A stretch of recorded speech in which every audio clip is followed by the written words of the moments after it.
തിരിച്ചു കഴിഞ്ഞു. കഴിഞ്ഞെങ്കിൽ കഴിഞ്ഞെങ്കിൽ ഒരു കാര്യം പറയാനുണ്ട്. എന്താണ്? ഞാൻ 6 മാസം മുമ്പ് റിട്ടയർ ചെയ്തിട്ടുള്ള ഒരു ഗസറ്റഡ് ഓഫീസറാണ്. ഇത് എന്റെ സഹോദരി മണ്ടോദരി.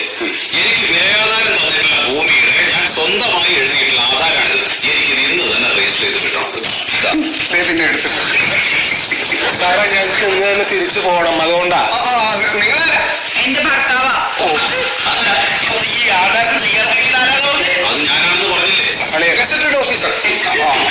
നിങ്ങൾ റിട്ടയർഡായ ഗസറ്റഡ് ഓഫീസറല്ലേ സാറേ? ഇങ്ങനെ ഈ എഴുതിയൊക്കെ തെറ്റ് വരാൻ പാടുണ്ടോ? എന്ത് തെറ്റ്? ഞാൻ നിങ്ങളുടെ വെബ്സൈറ്റ് നോക്കിയിട്ട് അതിന്റെ മാതൃകയിലാണ് തയ്യാറാക്കിയിട്ടുള്ളത്. ഏത് വെബ്സൈറ്റ്? നിങ്ങളുടെ രജിസ്ട്രേഷൻ വകുപ്പിന്റെ വെബ്സൈറ്റ്. വെബ്സൈറ്റ് ഇല്ല. എന്താ സാറേ? വെബ്സൈറ്റ് ഉണ്ട്. ശ്യാമള, ഇപ്പൊ സാറിന് ചിരി വരുന്നില്ലേ? ഒരു ജീവനക്കാരി അവര് ജോലി ചെയ്യുന്ന സ്ഥാപനത്തിന് വെബ്സൈറ്റ് ഉണ്ടോന്ന് അറിഞ്ഞിട്ടില്ല. സാറിന് ചിരി വരുന്നില്ലേ? അതെ, നിങ്ങൾ ഈ ആവശ്യമില്ലാത്ത കാര്യത്തിലൊന്നും ഇടപെടണ്ട. ഇവിടുത്തെ കാര്യം ഇവിടെ ആയിക്കോളൂ. ആരെയാണ്?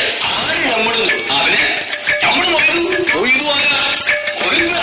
ആധാരം എഴുതുന്ന ആളല്ലേ? നിങ്ങൾക്ക് എന്താ ഇവിടെ കാര്യം? അത് ശരി, കോളേജ് എന്താ പ്രിൻസിപ്പാളിന്റെ കാര്യം നിൽക്കുമ്പോഴാണ് മുമ്പിൽ ചോദിച്ചത്. സാറേ, ഈ കാര്യം സംസാരിക്കുന്നതിന് വേണ്ടിയിട്ട് ഇയാൾ അവിടെ നിർത്തണം. യാതൊരു കാര്യമില്ല. ഞാൻ പുറത്ത് നിർത്തണം. മൊയ്തു ഇവിടുത്തെ സ്ഥിരം. അല്ല, എന്ത് സ്ഥിരം? ആവശ്യമില്ലാന്ന്.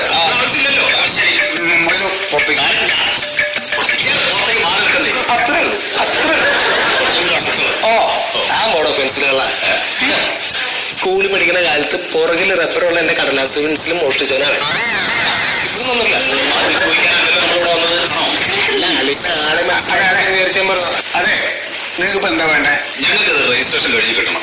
അത് കഴിഞ്ഞിട്ട് വേണം ഇവർക്ക് പാലക്കാട്ടേക്ക് പോവാൻ. കുട്ടികളോട് ഒറ്റയ്ക്കാണേ. അതെ, ഇതിപ്പോ എന്തായാലും ഇന്ന് രജിസ്റ്റർ ചെയ്യാൻ പറ്റില്ല. വെബ്സൈറ്റ് നോക്കി അതേ മാതൃകയിലാണ് ഇത് തയ്യാറാക്കിയിട്ടുള്ളത്. നിങ്ങളത് വായിച്ചു നോക്ക്. സത്യം പറഞ്ഞ നമ്മുടെ വെബ്സൈറ്റിന്റെ മാതൃക തന്നെ പൊട്ടത്തെറ്റ. ഉദാഹരണത്തിന് ഇതിലെ 2ാം പേജില് 1ാം ഖണ്ഡികയിൽ എഴുതിയിട്ടുണ്ട്, ഏത് വിധമായ കാരണങ്ങൾ ചെയ്യുന്നതിനും എനിക്ക് പൂർണ്ണമായ അർഹതയും അധികാരവും ഉണ്ട്. ഇല്ലേ? അപ്പൊ അത് എന്താണ്? കാരണം എന്നാണ് എഴുതിയിരിക്കുന്നത്. കാരണമല്ല വരേണ്ടത്. കാരണം. പ്രശ്നം ഈ കാരണം എന്ന് പറഞ്ഞാൽ എന്താ? റീസൺ. എന്നാൽ കാരണം എന്ന് പറഞ്ഞാൽ ക്രയവിക്രയം, ഇടപാട്. നമുക്കിവിടെ വേണ്ടത് അതാണ്. അത് മനസ്സിലാക്കിയിട്ട് തന്നെയാണ് സാറേ ഞാൻ അതിൽ കാരണം എന്ന് എഴുതിയിട്ടുള്ളത്. അല്ല, പക്ഷെ വേറെ കുഴപ്പമുണ്ട്. എന്താ? നമ്മുടെ വെബ്സൈറ്റിൽ കാരണം ആണല്ലോ. അപ്പൊ അതിന് വെള്ളിപ്പുള്ളി വ്യത്യാസം വന്നാലും നമുക്കത് ചെയ്യാൻ പറ്റില്ല. അങ്ങനെയാണെങ്കിൽ അത് വെട്ടി അങ്ങോട്ട് തിരുത്തിയ പോരെ? അതെങ്ങനെ ചെയ്യും? നമ്മൾ ഇതിന്റെ ലാസ്റ്റ് പേജിൽ എന്താ എഴുതിയിരിക്കുന്നത്? വായിച്ചു നോക്കിയേ. ഇതിൽ വെട്ടുതിരുത്തുകളൊന്നുമില്ല. അപ്പൊ പിന്നെ നമ്മൾ എങ്ങനെ ഇത് ചെയ്യും? പറയൂ, എങ്ങനെ നമ്മൾ കാരണമാക്കും? കാരണം നോക്കി അങ്ങോട്ട് പൊട്ടിച്ചാലോ?